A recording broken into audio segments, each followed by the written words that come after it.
Hi there, welcome to the Cotswold Explorer. I'm Robin Shuckburgh. This is Gizmo and Widget, my travelling companions.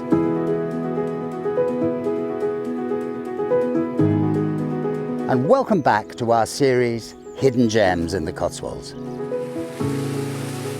We're travelling on your behalf through the centre of the Cotswolds, seeking out smaller places you might easily not come across, little villages, churches, even the occasional artefact.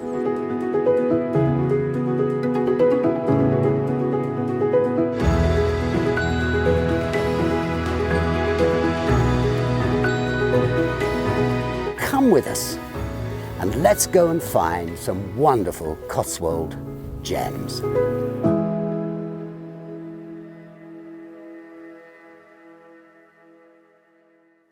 And this is the start of episode 8 of our Hidden Gems in the Cotswolds.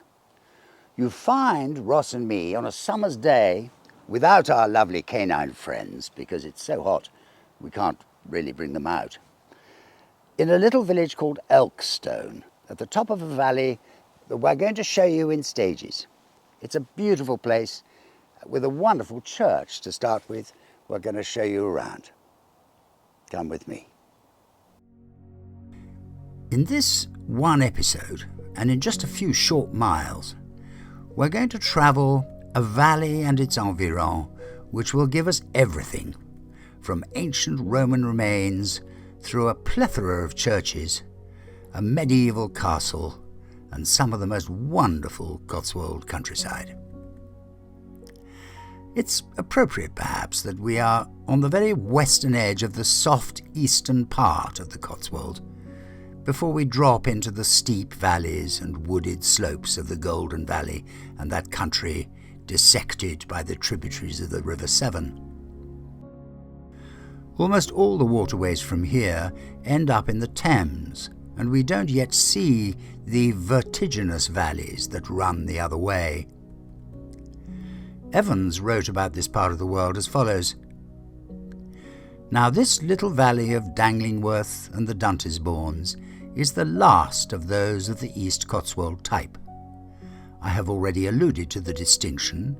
The eastern valleys are depressions in the open down, the western deep wooded ravines. By a curious coincidence, this distinction exactly corresponds to that between the water areas of the Thames and of the Severn, so that either area is in a way in harmony with the general character of its own river.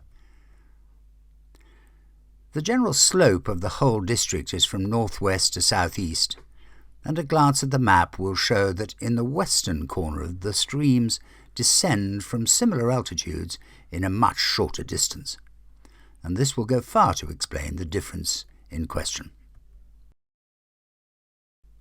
We're starting at Elkstone, an upland village lying in a lonely depression in the hills and shut off from the rivers Churn and Dunt, which we will be following for much of this journey, by a ridge which rises to the height of over 900 feet. We have parked in a small car park outside the old rectory, right next to the Church of St. John. The large old-fashioned rectory looks as though it could laugh at the utmost rigours of which a Cotswold winter could be capable. Once safe within its walls, let the wind howl in the chimney and the rain pelt against the window panes as it will. It is but to cast another log upon the fire and to take down another volume from the well-lined shelves.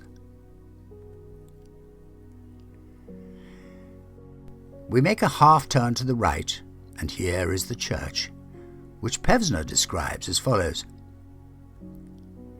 "In a district rich in Norman churches, this is the most interesting and best preserved. Its original form, of around 1160 to 70, consisted of nave and chancel divided by a central tower. This will become completely clear once we get inside.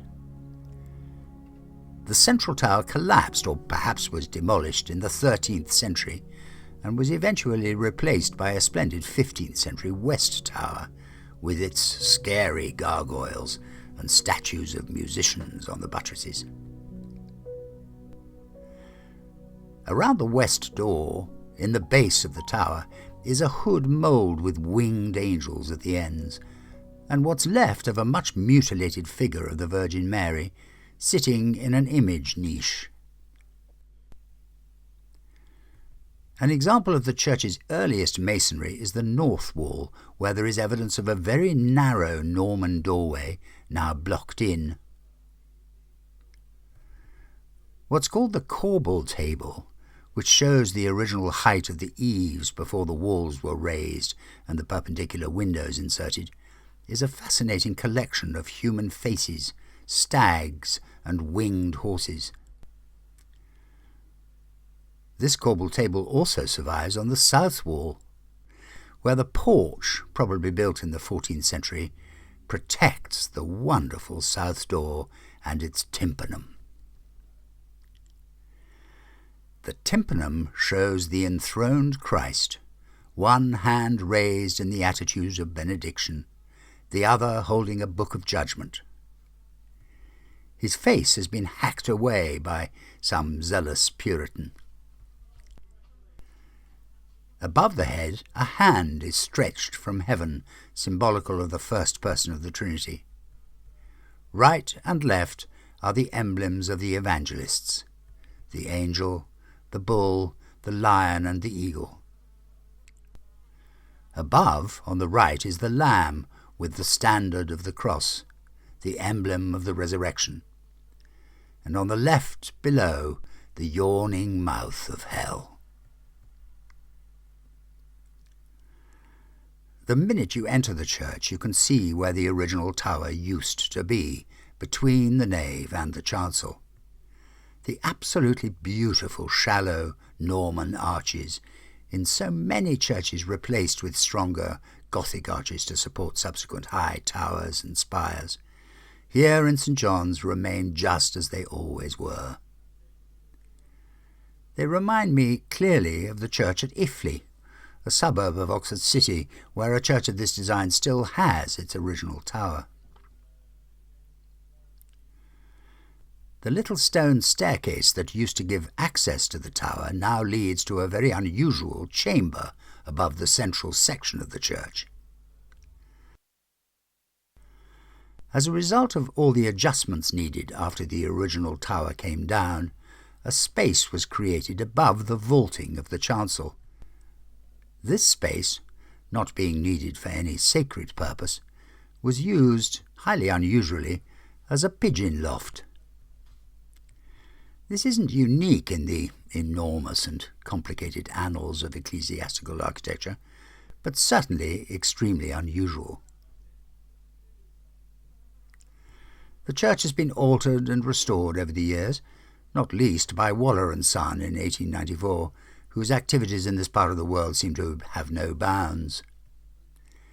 There is an excellent 15th century font with an octagonal bowl, a good 17th century pulpit, richly carved but set extremely clumsily on its base, and with no sounding board, which instead appears to have been used to create the reading desk to its right.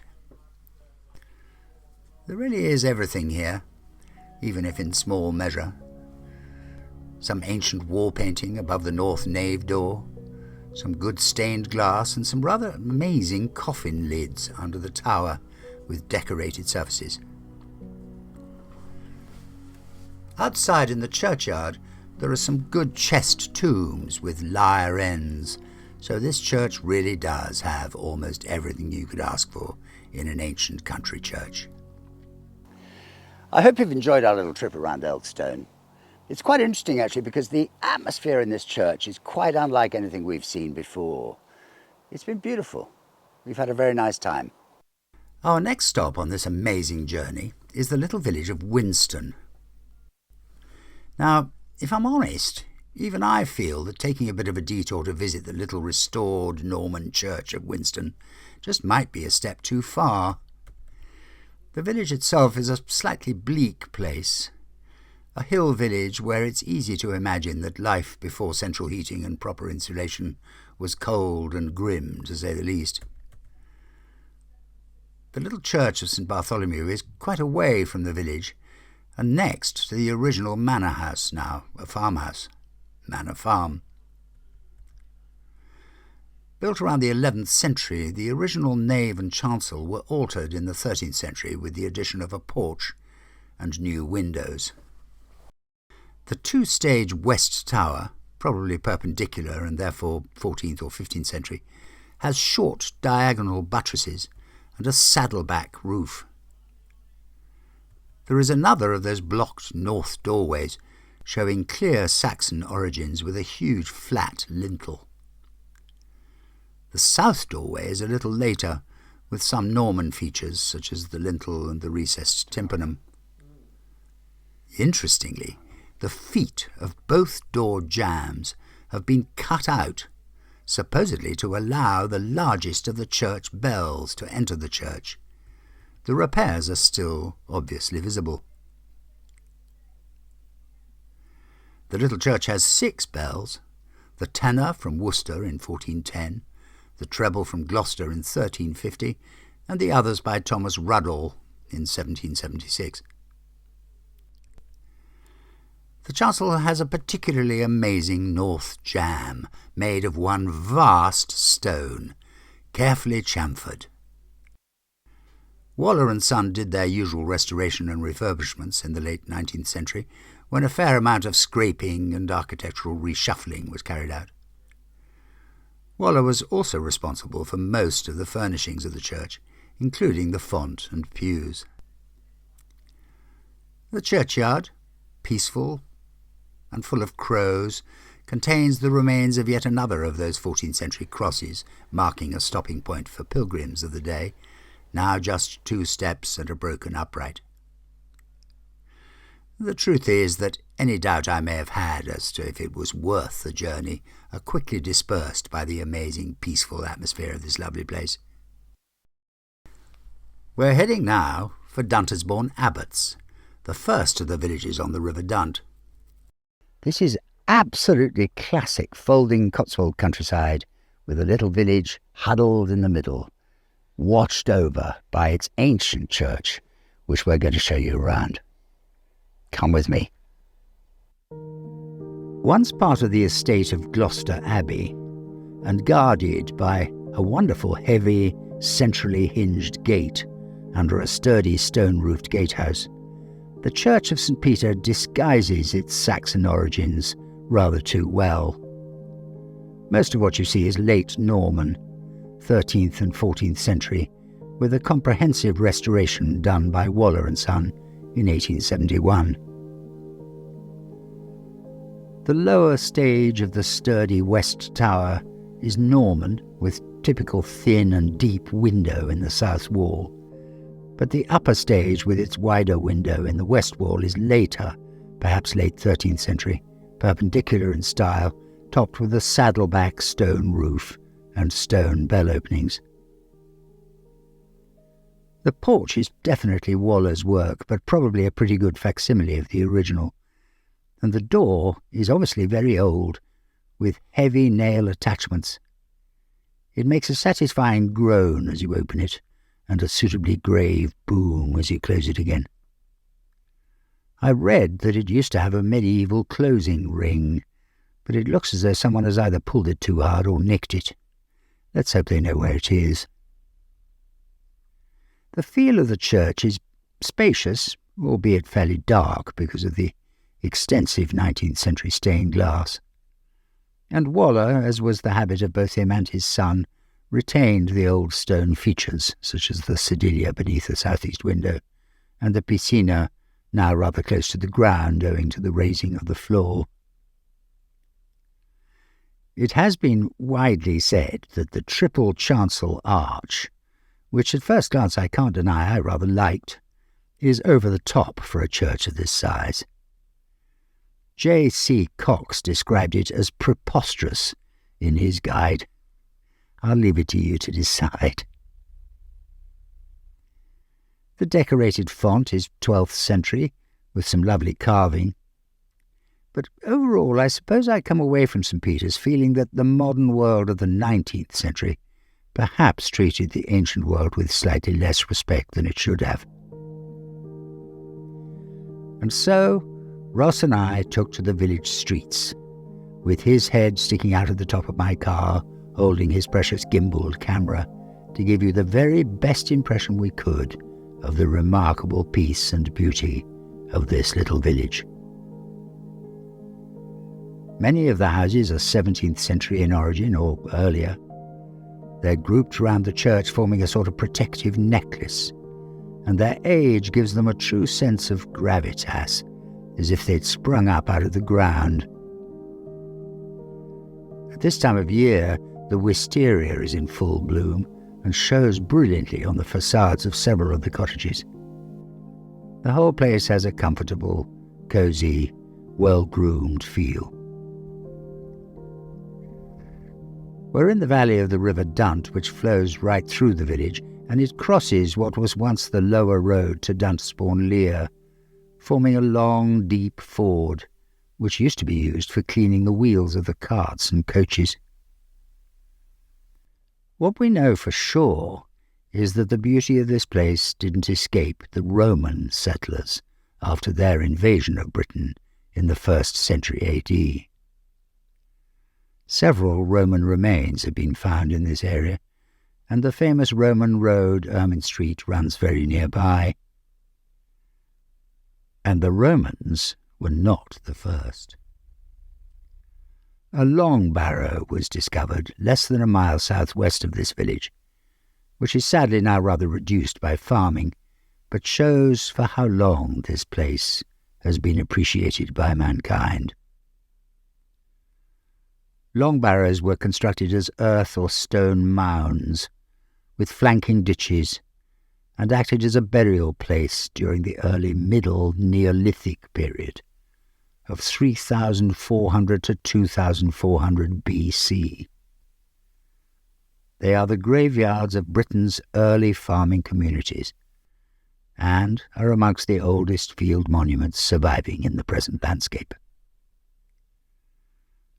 Long barrows appear to have been used for communal burial, often with only parts of the human remains having been selected for interment. This one was excavated, along with another about a mile further northwest, in around 1806, and the skeletons from them were reinterred in the churchyard in 1875. That's 5,500 years of village history. Now that is quite something. I hope you've enjoyed our little stroll around Duntesbournes Abbots. This really is a sort of classic Cotswold village. You get the real sense of community here. There are wonderful photographs of their harvest festival from last year, which clearly was a very jolly event. Just down the valley is the hamlet of Duntesbournes Rouse, home to a Saxon church of great fame and glory. Now, we've been looking at this valley for a while, but this extraordinary little place has one of the most interesting churches we've seen in a very long time.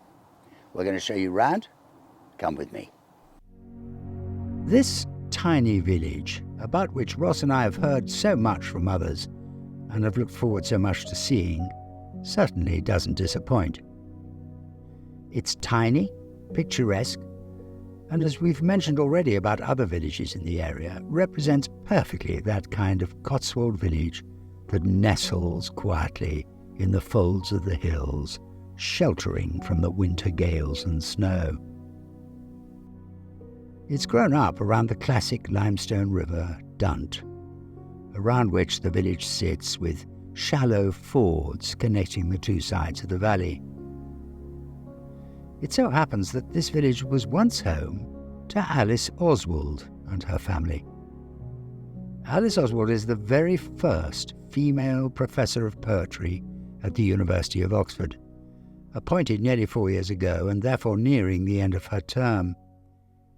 She is famously fascinated by rivers and has written much on the subject, but most pertinently, she's written a poem about the River Dunt and the changing nature of all our waterways. Surrounded as we are by Roman remains, Some of you will have seen our piece about Chedworth Roman Villa, which is just a few miles from here. She uses the concept of a jaded Roman sprite trying to rejuvenate a failing river. It is so pertinent at the moment, when all our waterways are under threat, that I can't resist quoting from the poem. I will seek permission from Alice to read the poem in full on our Wednesday poem slot at a later date.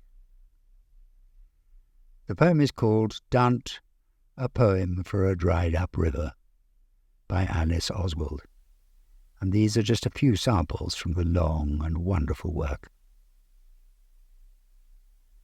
Very small and damaged and quite dry, a Roman water nymph made of bone tries to summon a river out of limestone.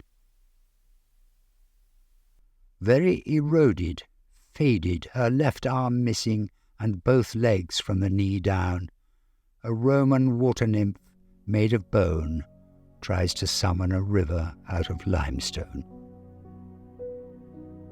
A Roman water nymph made of bone, very endangered now in a largely unintelligible monotone, she tries to summon a river out of limestone.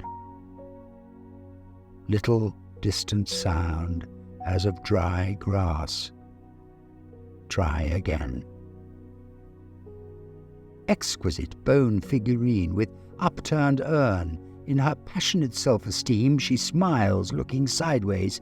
She seemingly has no voice, but a throat-clearing rustle as of dry grass. Try again. And they say, in the days of better rainfall, it would flood through 5 valleys. There'd be cows and milking stools washed over the garden walls, and when it froze, you could skate for 5 miles. She really is an amazing poet. These little excerpts are just a taste of the brilliance of this poem.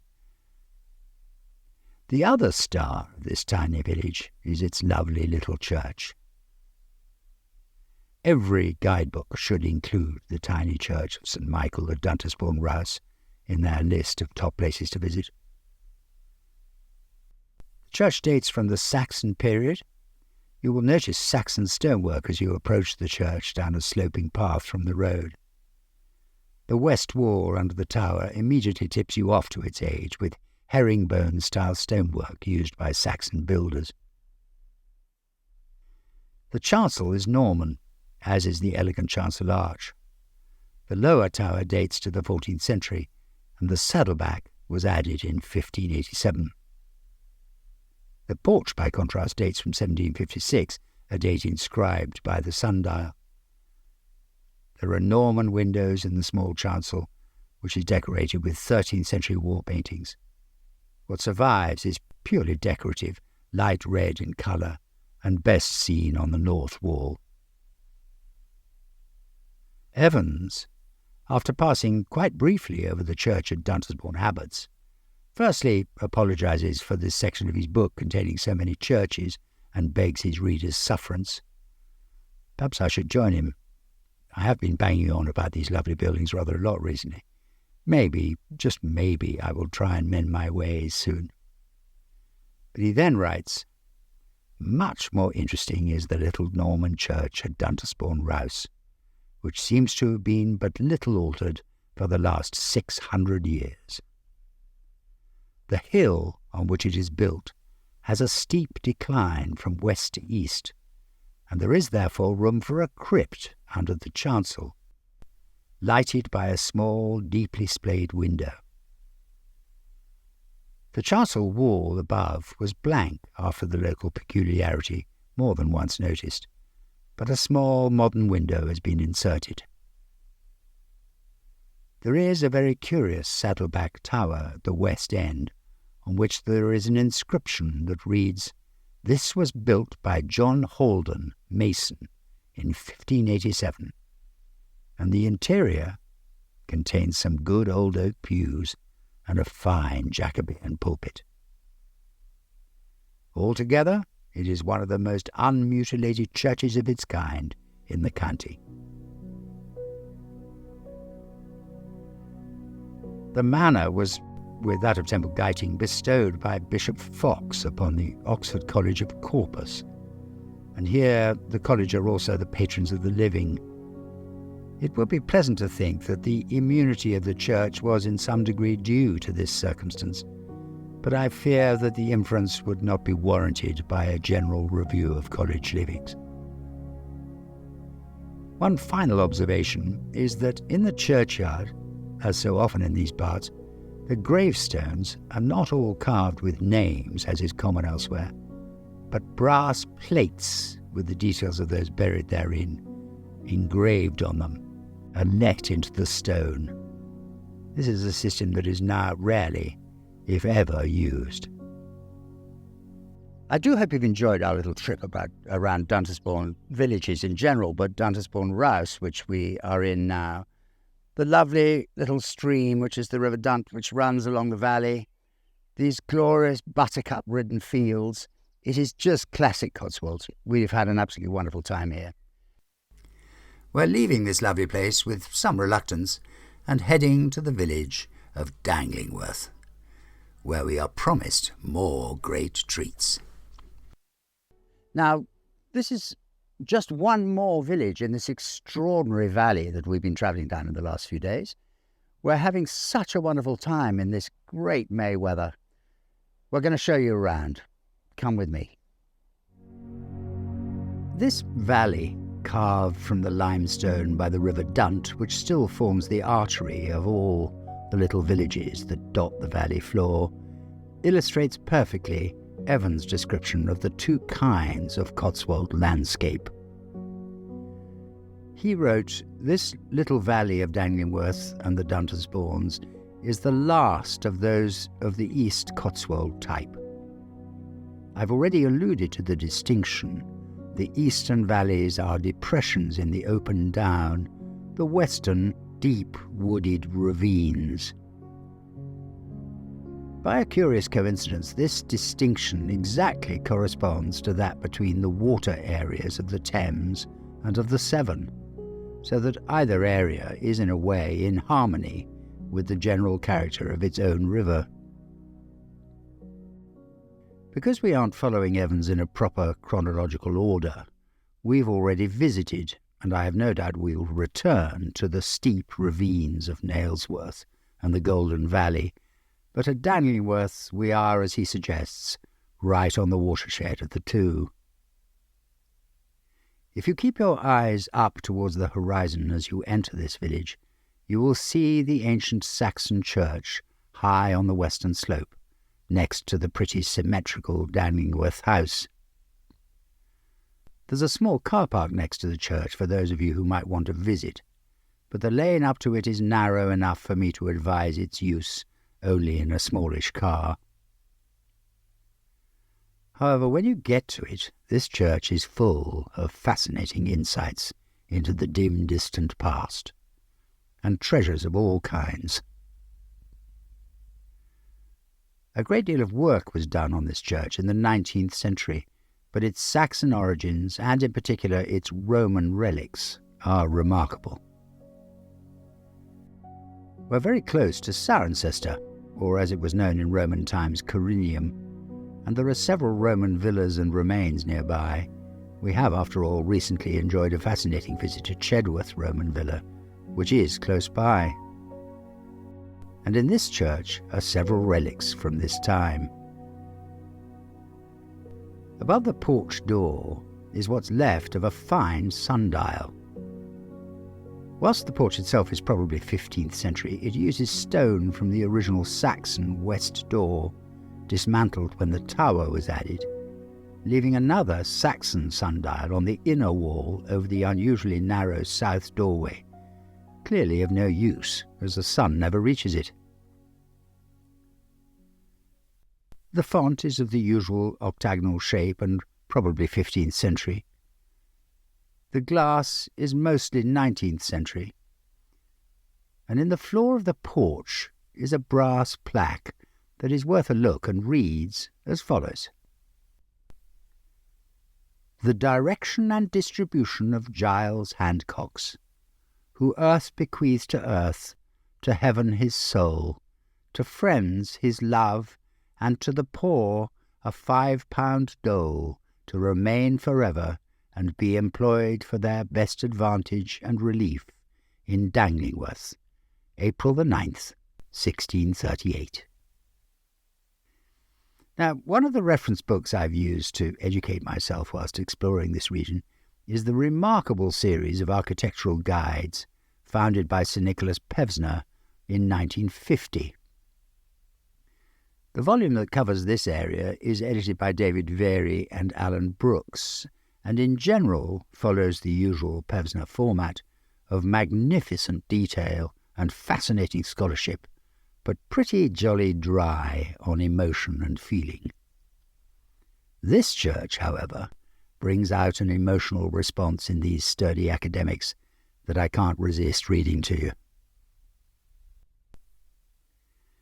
By the pulpit, the small carved stone Saxon crucifixion, formerly on the external east wall, is presumably from around 1010 to 1020.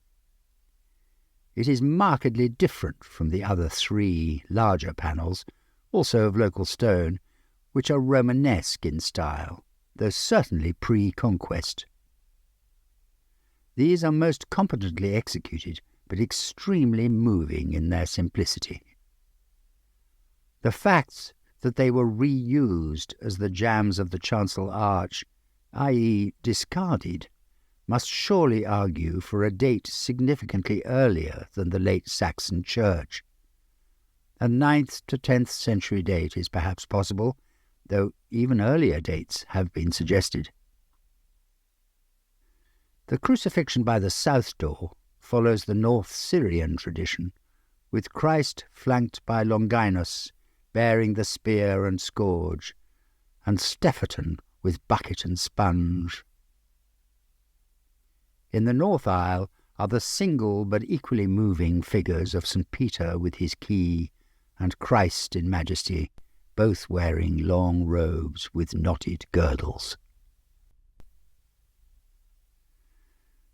Now that, ladies and gentlemen, is as emotional as you can expect from these serious writers, but you can take it from me that the emotional impact of these stones is extraordinary.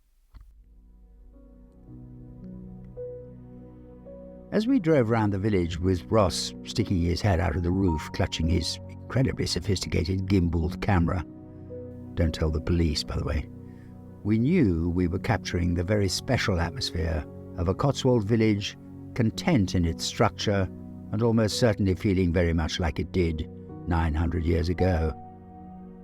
A comfortable collection of 17th to 20th century houses and barns on both sides of the Dunt stream, all exuding peace and contentment in this sunny May weather.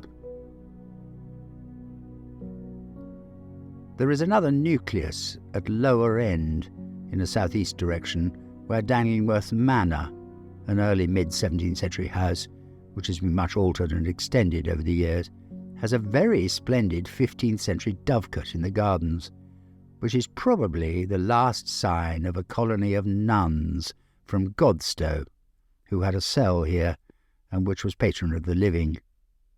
The dovecote, I'm told, is extremely well preserved. I do hope you've enjoyed our little spin round this wonderful settlement of Danglingworth. Don't forget, this is no place for coaches. This is a place for quiet travel. We met two perfect tourists today, two ex-clerics travelling the lovely churches of this part of the world, having such a wonderful, peaceful time. Now, I know we haven't really involved ourselves too much in the ancient history of the Romans and the local Duntesbournes tribes, but the Chedworth Roman villa is so close that we think it belongs in this episode. So that's where we're going next. It belongs to the National Trust. They've been very kind to let us in to film. Some of you will remember that we've seen a little bit of this place before, when we showed you the Chedworth village piece some while back.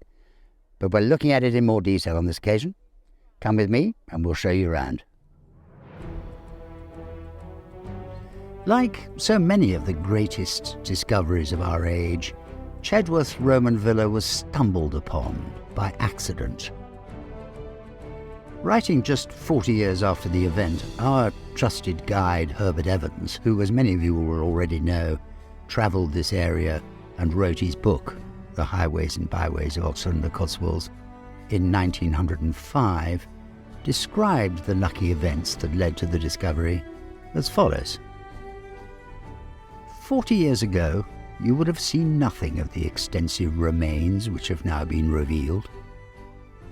You might have walked through the undisturbed woodland, little suspecting that the country house of a wealthy Roman or Romanized Briton lay beneath your feet.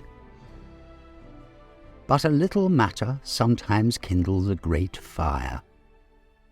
It happened one day that a gamekeeper of the local Earl of Eldon had lost a ferret. As he was searching for the animal, he turned up a number of dice-like objects which at once struck his attention. On examination, they turned out to be Roman tesserae, and the clue thus given, being followed up, led to the discovery of the remains we have now come to see. This piece of excellent good fortune was followed up by another. It so happened that Lord Eldon's uncle was an archaeologist called James Farrer, and it took him, with the help of a team of estate workers, just one summer to uncover the amazing Chedworth villa. He felled the wood, cleared the debris, and carefully excavated the walls and mosaics of what is one of the largest Roman villas in Britain. The Romans invaded Britain in 43 AD. For many years beforehand, they'd had a trading relationship with the islands, but Britain was fragmented into tribal regions and had no central government. The Roman Emperor Claudius, who had come unexpectedly to power in Rome, needed a prestigious and public success to cement his position, particularly with the army, who were sceptical of this untried emperor, who was slightly deaf and lacked natural charisma. We aren't quite sure where the invasion landed, but it seems it carried a substantial force of some 40,000 men. It took a while, perhaps 40 years in all, for the Romans to take at least titular control of Britain, but take control they did, introducing a whole raft of civilizing influences, including building roads, aqueducts, beautifully laid out towns and cities, and a system of administration that brought order to the wild island country off the north coast of Gaul. The Duntesbournes tribe, who were in our region, don't appear to have taken too strong a stance against the invaders. In fact, they seem to have cooperated pretty quickly, and they played a great part in the development of Corinium, one of the most important centres of the Roman world, now known as Cirencester. Of course, they developed agriculture, a vital and substantial source of wealth, and they built large farms and villas to live in, one of which was ours in Chedworth. After the 1864 excavations of Chedworth, some of the mosaics discovered were left for visitors to view, and many were reburied to protect them from the elements.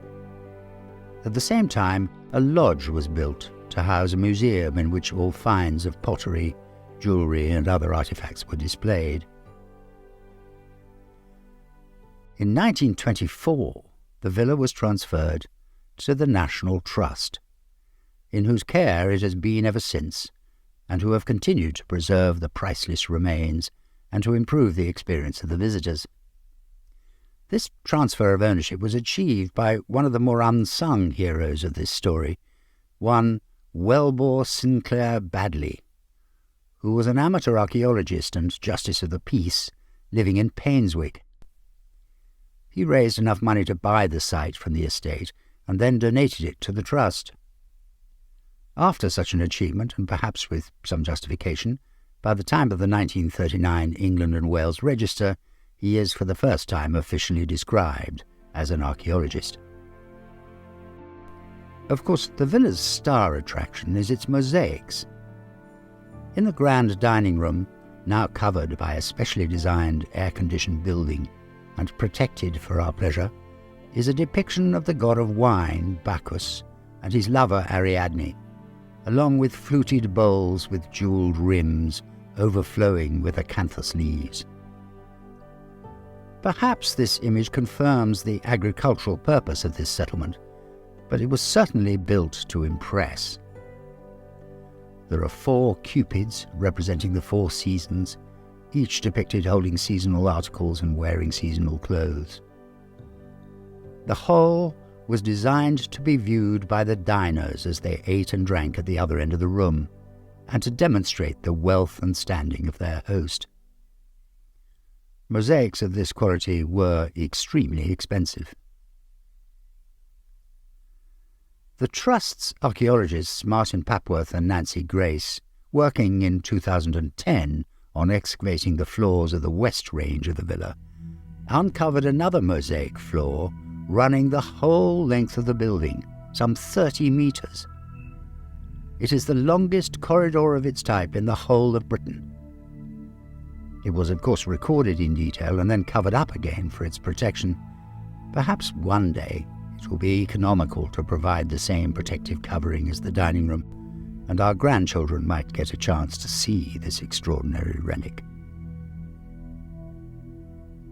But it is the most recently discovered mosaic at Chedworth that has thrown a spanner in the works of our widely accepted view of post-Roman Britain. It has always been thought that as soon as the Romans left, in 410 AD, that Britain returned almost at once to subsistence farming and pre-Roman simplicity, heralding what we have described as the Dark Ages. This view was compounded by the fact that there are virtually no written records of the time. However, the mosaic at Chedworth has been carbon dated and proven without doubt to have been made in the mid-5th century, showing that far from discarding the Roman ways, the wealthier members of the community continued to live in Roman style, and trades such as mosaic laying continued well after the Romans left. A whole new history of the Dark Ages is now being researched, which may well give a new perspective on our historical background. The extraordinary quality of life in this villa nearly 2,000 years ago can also be seen in the remnants of the baths, in which, if you were lucky enough to be invited, you would experience hot and cold water to open and cleanse the pores, scented oils, massages, cuttings and clippings, all the luxuries of a 21st century spa, as well as in the overall heating system. It was all powered by an underfloor hot air system called a hypocaust. The villa had a furnace that would heat the air. The floor was raised above the ground by pillars so that hot air could circulate under it. The floor then consisted of a layer of tiles, followed by a layer of concrete, then another layer of tiles or mosaic. There were also tile or clay flues under the walls, which circulated the hot air to the rooms above. The hot air would eventually escape from the roof. Even the walls had ceramic tiles in them to maintain the heat. They had to make sure that the hot air and smoke didn't leak from the floor and walls, which was quite a feat of engineering considering the materials available to them. Because it's worth noting that a leaking floor would be extremely hazardous and could cause carbon monoxide poisoning, the dangers of which they would certainly have been aware, even if not quite clear why. Chedworth also boasted a flushing loo. Once again a communal experience. The loo had a long bench seat with several holes in it, and the resulting effluent was collected as fertilizer. Oddly, Chedworth's loo is next to the kitchen, which slightly begs the question as to how the great grand guests reached it. Surely not through the hot and busy kitchen, which they would never really expect to see. An unsolved mystery. All this running water was supplied by the spring at the top of the valley, which was treated with all the respect it deserved. A nymphaeum was built above the pond into which the spring flowed, a shrine to the female spirits of nature who were relied upon to continue to provide life-giving water. None of the wonderful luxuries of this amazing place could have worked without it. There is much more to see at Chedworth, and of course the wonderful experience of wandering in the footsteps of our Roman or Romano-British predecessors and imagining what their life in this valley must have been like 2,000 years ago. It's a treat that we, without hesitation, are extremely happy to recommend. Please come and enjoy it. I hope you've enjoyed this look in detail at this astonishing relic of the Roman Empire. We've really enjoyed ourselves, I have to say. It's been fascinating. I've learned an enormous amount, and we've enjoyed being here. The National Trust have been very kind, and please do come and visit this place. It's quite remarkable. And now, finally, we are off to visit the lovely village of Brimpsfield. This is an extraordinary place. We have a kind of double whammy, because there's a beautiful little church which you can see behind me, but also the remains of an ancient castle. It's very exciting, actually, this place. We're going to show you around. Come with me. In 1086, 20 years after the invasion of England by the Normans under William the Bastard, or William the Conqueror as he was more widely known, this manor and village of Brimpsfield was gifted by William to Osborne, the son of Walter Giffard, one of William's closest supporters, and who, along with his sons, had fought at the decisive Battle of Hastings in 1066. Osborne built a castle at Brimpsfield and lived here until his death in 1090. His descendants continued to hold this manor and live in the castle until 1321, when Sir John Giffard, the second Baron, made the mistake of rebelling against King Edward II. He was hanged as a traitor at Gloucester, and his castle ordered to be destroyed. What's amazing, though, is that the huge earthworks forming the roughly oval moat and even the footings of the original gatehouse are still extremely obvious in the landscape, particularly from the eagle eye of Ross's lovely new drone. This whole squabble concerned the Despensers, who were a bunch of warlords on the Welsh marches. When Edward was moving westwards against these border lords, Giffard attacked and plundered the royal baggage train on Ermine Street just northeast of Brimpsfield, and in revenge for this foray the king dispatched a party of soldiers to demolish the castle. Giffard made his way as quickly as possible to join the supporters of these wild Welsh warlords, but was later captured after the Battle of Borough Bridge, and returned and hanged outside Gloucester, as previously mentioned. As a footnote, and please forgive some enjoyment I'm getting in talking about this family, the Battle of Borough Bridge marked the end of the war between the Despensers and the English, as well as cementing the extraordinary reputation of the longbow, a weapon so powerful in its day as to bear comparison to the Challenger tanks on their way to Ukraine today. Not long after the building of the castle, a priory was founded, probably by Osborne's son Elias.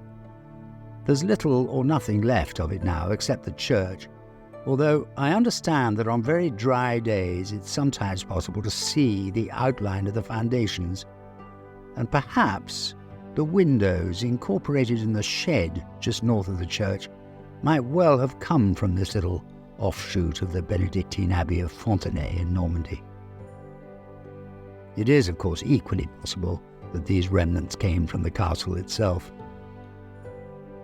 But don't run away with the idea that Elias was a gentle soul with liberal Christian tendencies.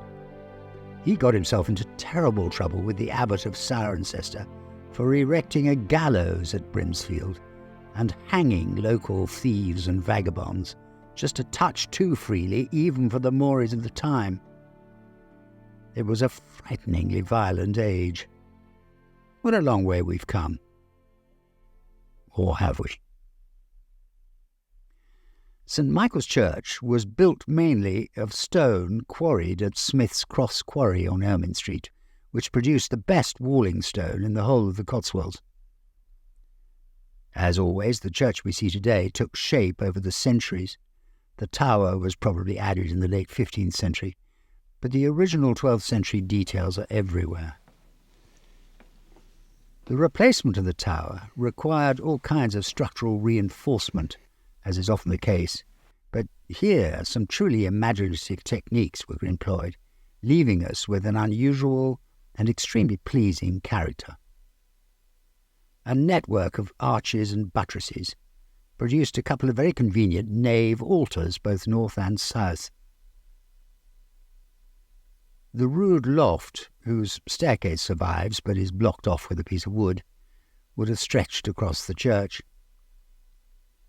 The double-drained piscina is probably 14th century, and in the north wall of the nave a 13th century doorway was probably designed to give access to the priory. Waller and Son, of whom we've heard a great deal over the years, carried out a restoration in 1883, reopening the squints, which no longer focus on the altar, but are really nice to see, and removing the contemporary gallery put in 50 years previously, providing for us the typical nave choir, separated by a low stone screen. The lovely 15th century font is highly decorated, and the pulpit, carved oak, dated 1658, quite typical of the time of the Commonwealth. The mensa, or heavy stone altar top, is not of local stone, but was rescued in 1937 from use as a stile, and it was reset in the North Nave Chapel in 1971. There are some excellent 19th and early 20th century windows, although I remain, I must say, ambivalent towards stained glass, generally preferring clear windows to light the otherwise rather dark churches. In the northwest corner of the chancel is an enormous coffin lid, probably 11th or 12th century, with a huge sword in relief. Some argue that it's a cross, but it looks very much like a sword to me, perhaps a monument to one of the early Giffords. I don't think many people visit this church. It's tricky to find. You have to walk or drive through a gate off the village street and across a field to get to it. But whilst we were there, we met two men tasked with keeping the hedges trimmed, and they were extremely welcoming and proud of their wonderful, peaceful church and graveyard. It really is quite a find, and high on the list of Cotswold gems. I hope you've enjoyed our little spin around Brimpsfield. It's a lovely place, this, kind of hidden away on top of this great valley that runs down behind us here. The excitement of flying the drone here was quite something. Ross flew over the old castle, and as you've seen, the views were spectacular. Don't forget to subscribe to the channel. It helps us a great deal if you do. You can find us on all the normal platforms, of course, and we will see you again in the very near future, somewhere else in the Cotswolds.